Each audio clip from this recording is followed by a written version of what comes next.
Hey, what's up guys? We're back in again with a brand new deck that I created. I haven't seen anything like this before. I've seen a ton of 3 Musketeers and so many rare recruits in the meta. But when you put them together, they have to be stronger, right? So I created this deck to be as aggressive as possible with a Mother Witch Bandit constantly spamming my opponent, and they won't really understand what I'm running because they've never seen it before. So let's go jump straight some games and assert some dominance. And a huge thank you to everyone that's using creator code SirTag. Don't forget to subscribe to the channel so you never miss out on any of the daily videos. Creator code SirTag is what allows me to consistently upload daily videos on the channel, and it greatly improves the editing. So thank you guys so much for supporting me and making it all possible. So let's get this game, guys. Make sure that no one can stop us with our bolstering bandit and our massive amount of spam with the Royale recruits. Oh my god. Are you kidding me? You don't know what I have and you graveyard out of the start? That's what you get. That is 110% deserved. If you drop a win condition at the start of the game and you don't know what your opponent's running, you deserve to lose the game. This should serve as a reminder for anyone that decides to graveyard at the start of the game. Don't do it. Don't be stupid.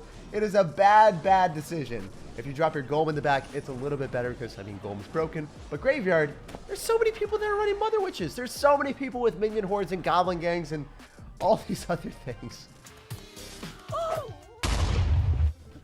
What are you doing? Here we go, guys. We got another one here. Please just graveyard me in the back. Do it. I dare you. These guys are risk takers. They're dropping their Lava Hounds in the back first play. Their graveyards at the river. This is what ladder is. If you don't know, now you know. So we're going to go for most of our rare recruits on the right because we want to bait out some extra elixir there. It's looking a bit spicy, not going to lie, but I think the bandit has got that bomber covered. Heck yeah.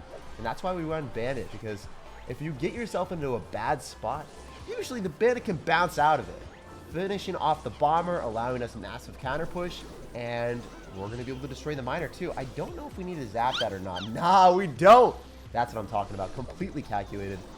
And I guess we go for a Zapperino here. The miner's out of cycle, so I'm going to first drop our collectors and then go for a zap on top of these. I don't know. Yeah, I think it's fine. I think it's fine. I was questioning myself. I was like, if I do this, am I going to get screwed over?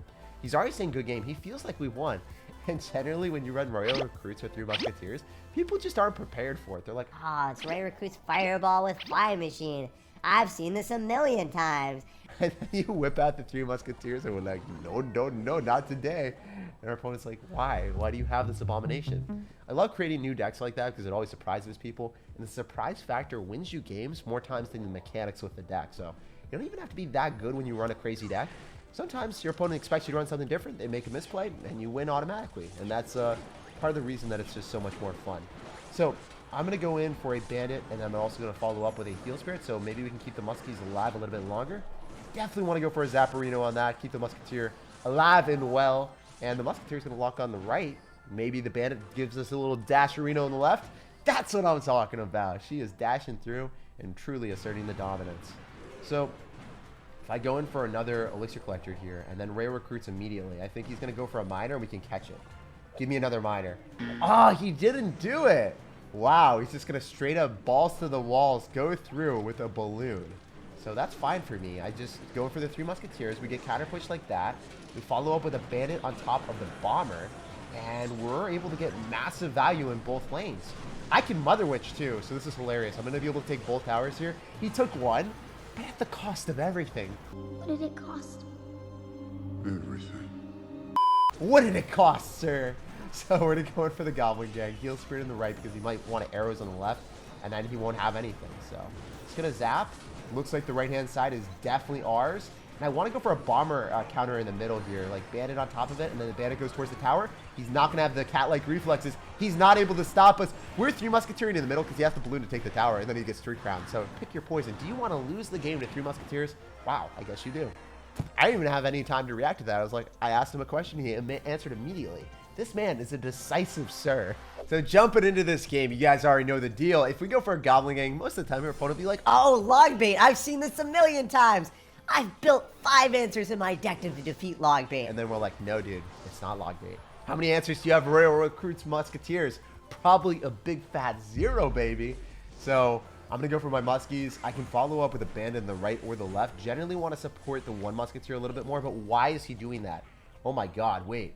If I go for a Heal Spirit after he barb barrels or something? Oh, he had E-barbs all along. I see you. I understand why you did that now. You relied on the E-barb sauce. The Musketeer is going to lock on the tower, but also the Bomber and the P-Tech on the left-hand side are kind of doing me dirty. Not a huge fan of that. Overall, we did get counter pushing again in the left, and maybe I can take this elixir advantage and catapult a collector at this man's face. So, that doesn't actually sound very nice. Catapulting a collector at someone's face. That was, you know, some choice words there.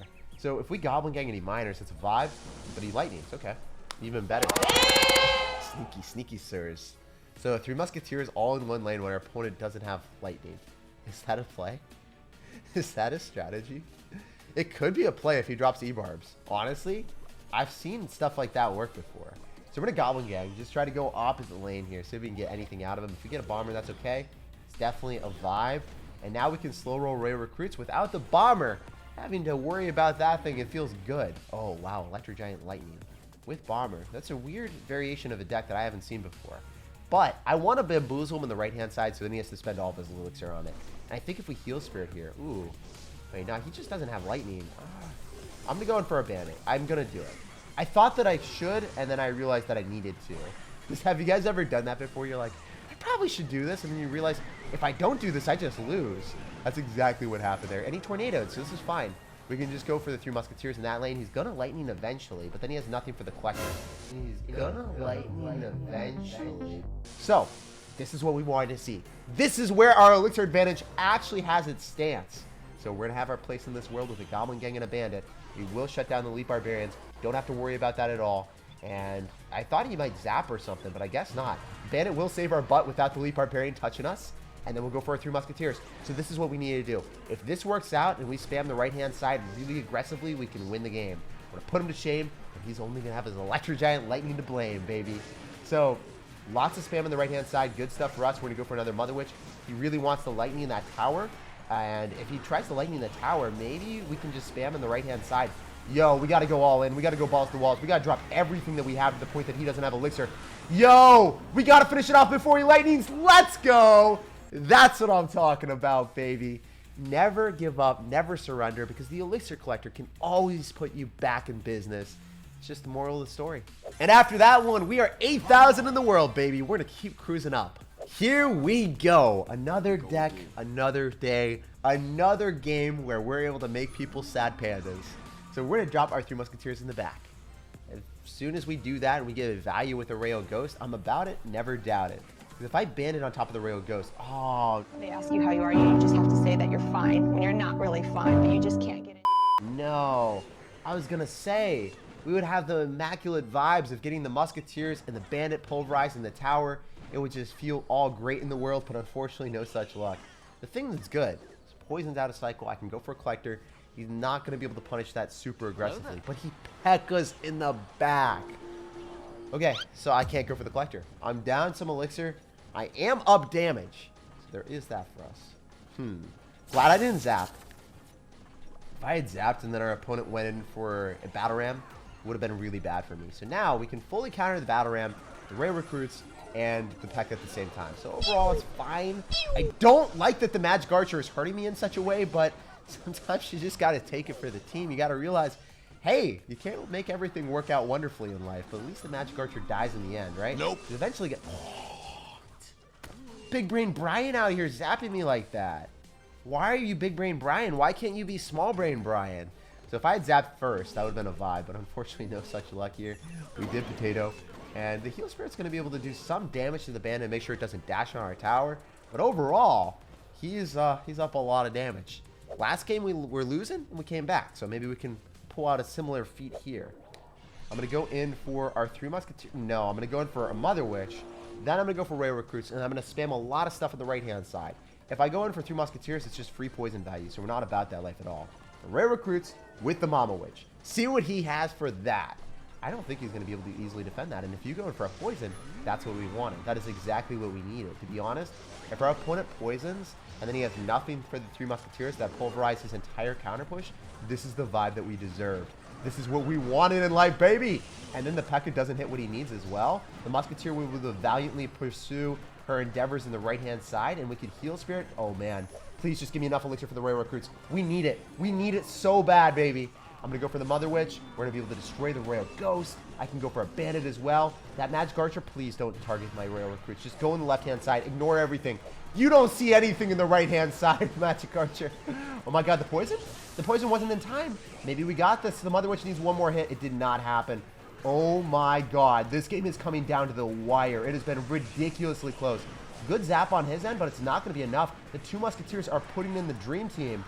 And if I ignore, maybe this can work out wonderfully if we just heal Spirit on top of the Royal Ghost and then we get counter push. I'm just going to keep spamming at the river. Spam until your heart and everything is desired. That's what I'm talking about. The Musketeer was elevated to the highest tactics because I was like, spam. I screamed it from the top of my lungs. And that's what you got to do to motivate your units. Hey, 6,000, baby. That is 4 wins in a row, and we are not stopping anytime soon. Utter dominance, baby. Let's go, guys. So right out of the gate, I'm just going to go Goblin Gang in the back and play super defensive because I don't know what this man's got.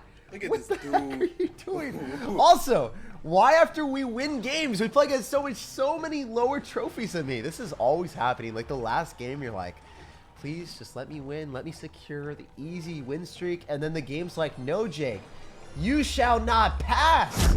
Only play against people that end up having lower trophies than you. So the unfortunate thing that I've realized right now is if the piggies don't push the giant skeleton off my tower, it's going to do some damage. But at least it doesn't kill the mama witch, right? The big mom. Oh my God, it barely survives. Yeah. You know, the giant skeleton death bomb is such a bad card compared to it used to be. I was traumatized by that card as a child. When the giant skeleton clone came on your tower, you just lost the game like that. But now you can just be like, oh, it's a giant skeleton. I see that sometimes, and I guess it does as much damage as a Hog Rider hit. No big deal. That's ridiculous. So remember, he's got Graveyard. Whenever we play against Graveyard players, we want to use the big fat Mama Witch. Turn those things upside down and make our opponent have a frown. It's very fun to just convert all of our opponent's units and turn them against them. So we're going to drop our Royal Recruits in the back. Wait and see if he wants to Graveyard. I feel like he's not going to. I don't think he can Graveyard, which is the best part. He's going to do it again. Are you kidding me? This time we have more elixir, bro. Yeah, you're going to kill the collector, but at what cost? You're giving me an infinite amount of piggies. I think that the infinite amount of piggies is worth more than the elixir that I was going to get from the collector. It's free real estate. So this is what we call free real estate, guys. Honestly, like, it's literally better than the elixir collector. I can't believe it. Wow. Going for elixir collectors with Mother Witch, their opponent graveyards it. And then it's the next level of elixir collector. It's the biggest Brian play I've ever done in my life. My brain is just exploding right now, guys. It's awesome. Oh, you unlock your final form just like that. So we're going to go for Royal Recruits in the right, and I believe he's just going to keep graveyarding me because that's seems like what he's doing. He's a man of one way. He knows one play, and he is just about to do it again. I feel it. I feel it coming to the air tonight. You're going to graveyard in the lane that you have all your damage. You're not going to graveyard on the right-hand side. You don't have it in you. You're not that wild. You're not that insane. So, more Royal Recruits? Yes, sir. Royal Recruits meet the guards. Let me ask you guys, how often do you see guards in Clash Royale right now? I think this is the first time I've seen them in over like 150 or 200 games. I just see Royal Recruits all day, every day. Royal Recruits are broken and guards are just sitting there in the corner like, no one loves me, no one appreciates me, no one wants to play with me. And I feel bad for them, but you know what? I don't feel bad for our opponents. This deck is so good. Don't forget to leave a fat thumbs up on the video and subscribe for more content just like this. I'll see you in the next one.